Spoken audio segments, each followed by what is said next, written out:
Hello guys, welcome back to NFT Inspo. For today's video, we are going to show you how to use Zapier. So if you're interested, let's start the tutorial.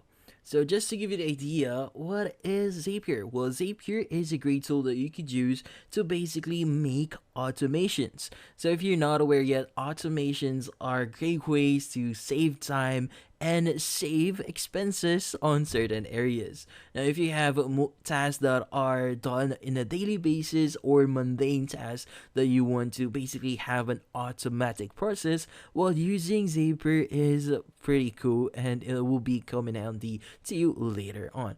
So Zapier has a free plan that we could use. So to get it started, first thing I want to do is we need to go to Zapier.com, and from here we want to create our account. So in this case, you could go ahead and click on start free with email or start free with Google here. So if you choose Google here, you could choose the account that you want to log in, choose your account here, and from here you'll be redirected to the next page wherein we'll be able to do other things. Now, if this is the first time that you access your account, it's going to ask you what types of application that you want to include into your account.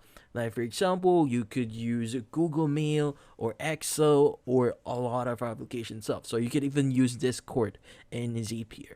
Now to get it started, first thing that we need to do is we need to create our first zap. So to create our first zap, we need to go to the top left here and click on the create zap option. Now from here, we'll be able to access the editor. So what would you like to automate? So in this case, we could use the powered by AI option here, but for now, we're going to use the manual way. Now in here, we have the option to create a trigger. So a trigger, just to give you an overview, is the start or the key to the whole process. So whenever a certain condition is actually committed or was started, then you'll be able to perform the whole process here. Now, so for example, we want to add our trigger. Now in here, what we need to do is maybe we want to have a Google Sheet as a trigger here. So let's go ahead and choose Google Sheets. And from here, we now need to edit the Google Sheets trigger here. So at the right side here, we have the option to change the settings. So in this case, we want to choose the event. Like for this example, we want to say, for example, we want to trigger that a new spreadsheet is created. So let's choose this one. And from here, what we need to do is just hit on continue.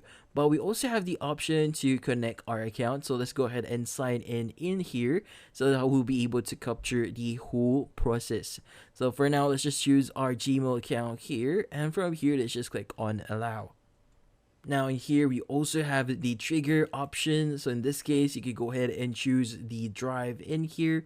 Like for example, we want to say my Google Drive here and hit on continue. Now you could also go ahead and test this one. Like for example, we want to click on test trigger, and as you can see, it is now triggered.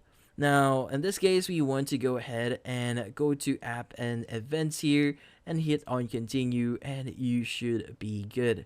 Now, what we need to do next is we now need to go to action. So what we need to do next here is add what actions are going to be performed whenever this certain condition is actually performed. So for example, let's go ahead and click on Gmail here. So we want to send a email whenever a new spreadsheet is created. So in this case, we want to go ahead and go to event here. And from here, maybe we want to send an email. Now from here, hit on continue. You will be redirected to accounts here. Click on sign in, connect your Gmail account, and from here choose it and click on allow.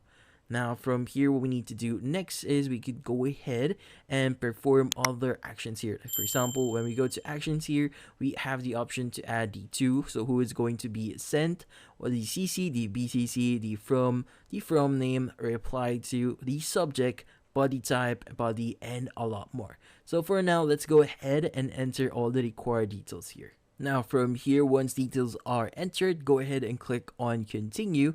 And from here, we have the option to test if this actually works. So for now, let's go ahead and click on test step. And as you can see, it is now testing and the process is completed. Now in this case, let's go ahead and go to Gmail and see if the email actually went through. As you can see, this is the email that I just created. So this it says email sending email. So it's actually now working. Now in this case, what we need to do next is we need to go ahead and see if there are any additional things that we should do. Now in this case, there is a warning sign here for the first one, so let's go ahead and go to our Google Drive here to test this one and complete our process. So for now, let's go to Drive here, and we want to create a new Google Sheet, and from here you can go ahead and just save this. So in here we have a test one Google Sheet here. Let's go back to Zapier, click on test trigger, and from there, as you can see, a new spreadsheet was created and it actually detected it. Now from here, let's go ahead and click on publish at the top right. And from here, it's going to start preparing it. And from here, it's going to say, awesome, another thing, automated. Let's eliminate even more busy work. Now from here, you could go ahead and go back in here and make sure that is actually turned on. And from here, what we need to do next is we need to test this one. So let's go ahead and create another one. Let's go to Google Sheets. And from here, just to give you an idea, this is the only email that we have right now. From here, we want to name this, like for example, we want to name this as test2. Here, let's go ahead and do this and go back into our Google Drive here since we already created, and wait for test2 to appear. And as you can see, we were able to receive our emails here. But yeah, so if you want to view other things like here, for example, we went back into our main dashboard here. So to get here, let's go back one page here. So I'll be showing you how to see your Zap history. So in here, let's just go back one more to see our Zaps here. So one more again. So in here, what we need to do is just click on the top left here. That is a back button, and it's going to redirect you to all the Zaps that you have on your account. And as you can see, you could also see other things here, like for example, the Zaps, the Zap history. So if you click on Zap history, you will be able to see all of the runs on your account. Now from here, we also have the transfers, which is another feature that is available in Zapier. But yeah, so using Zapier is pretty easy. So if you're just looking for things that you could use to automate tasks, well, Zapier is a perfect tool for you. And that's about it. So hopefully this video was able to help you. Like and subscribe to NFT Inspo. Thank you for watching.